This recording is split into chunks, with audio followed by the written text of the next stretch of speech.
Good morning, I'm Harley Schlanger from the LaRouche organization with your daily video update for August 23rd, 2023.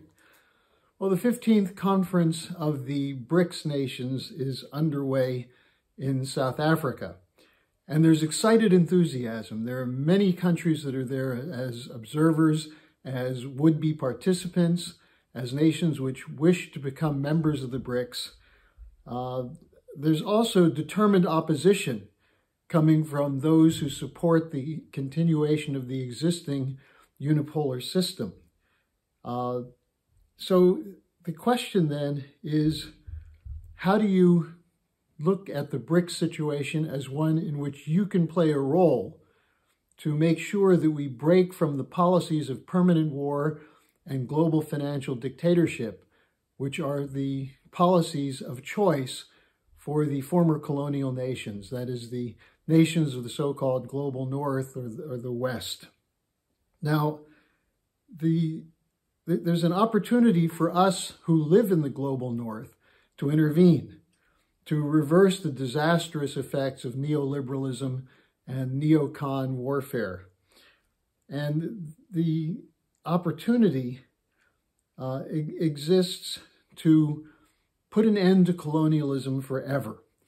Now, this was the subject of a challenge issued by Helga Zepp-LaRouche in the form of a petition titled, "An Appeal to the Citizens of the Global North. We must support the construction of a new just world economic order." And this is based on rejecting the present rules-based order, which benefits the global corporate cartels, especially in the financial sector.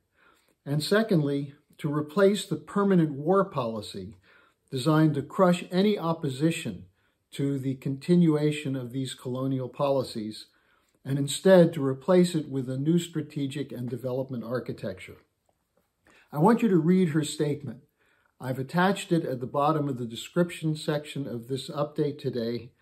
It's being circulated at the conference. It's being circulated around the world to get signatures, to demonstrate that the people of the global north do not support the continuation of the policies of the last 50 years. Sign it, circulate it, build support for these ideas, because these ideas will determine whether we can escape the dangers implicit in the continued pressing of the control for the global northern countries to destroy the potential for the global south. Now, the BRICS Summit offers the people of the Global South an opportunity to speak out, and they're doing it. But due to censorship and dirty operations being run against them, people don't know about it. So it's up to those of us who do know about it to make sure that these voices are heard and to know that they're speaking for your future.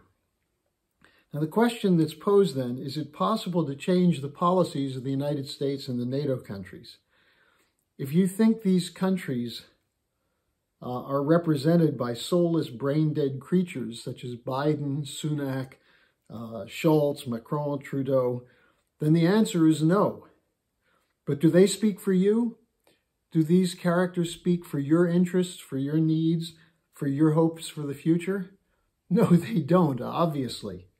So you must speak. Remember that the American Revolution was the first anti-colonial war that was successful. And it was one which was continued over the last 2.5 centuries as the financial powers that we overthrew in the American Revolution never gave up their desire to control the American colonies. And we've had an ongoing battle over financial policy, economic policy, global strategic policy over the last 2.5 centuries. So the question is, will we remain true to the revolutionary tradition, which is almost virtually wiped out at this point? Or will we allow a force to exist in our name to impose a top-down global parasitic order, which represents only the interests of the global financial oligarchs? Now, it's important for us to then recognize that change to this system is not a threat.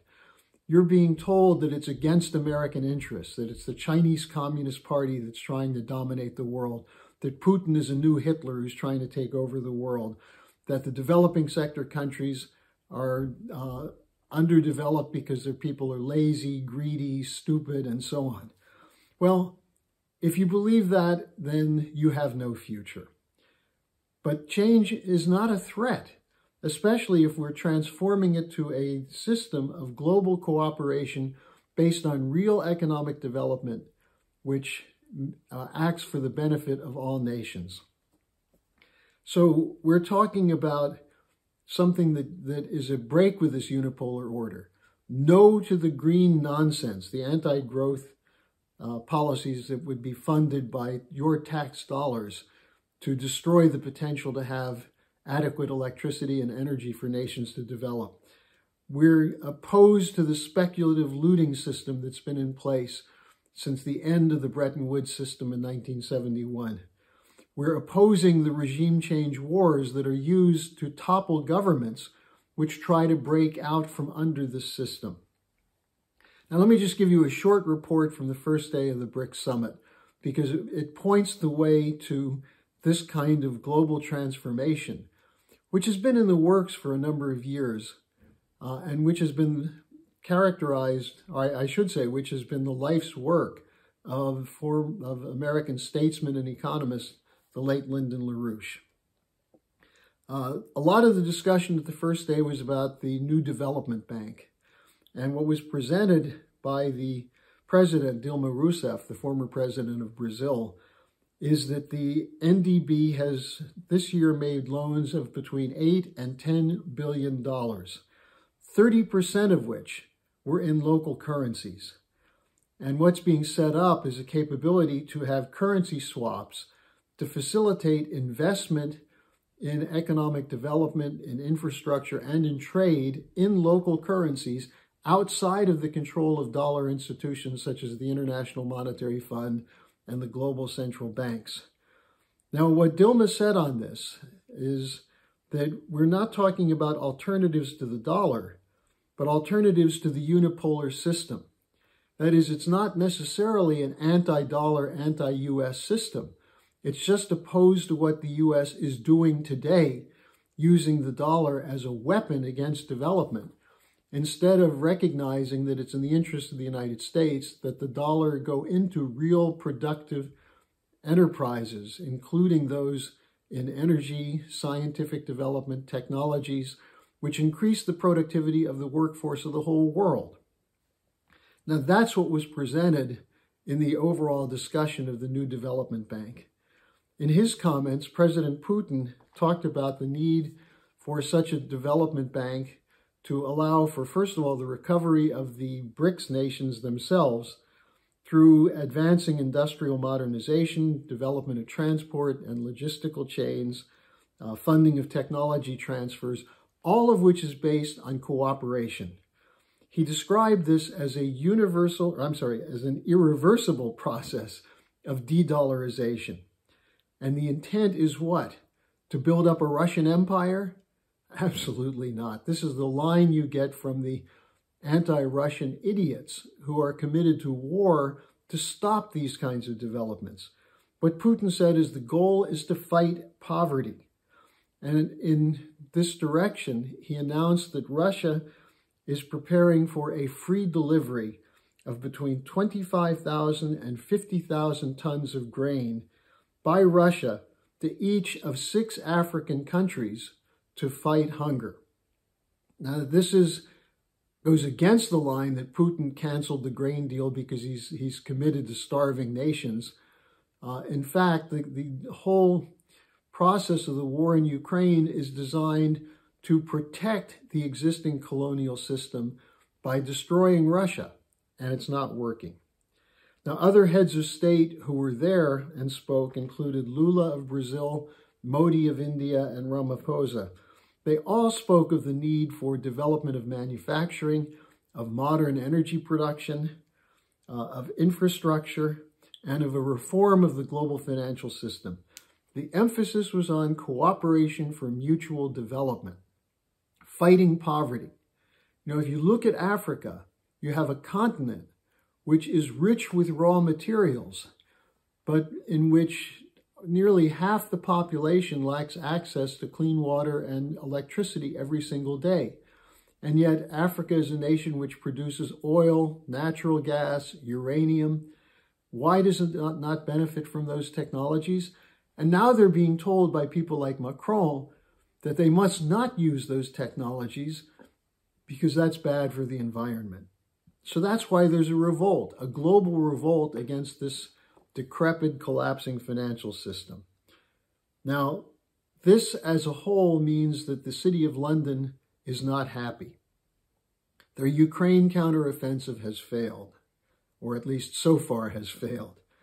Their financial system is imploding and going into a new phase of instability, and their former colonies are in open revolt.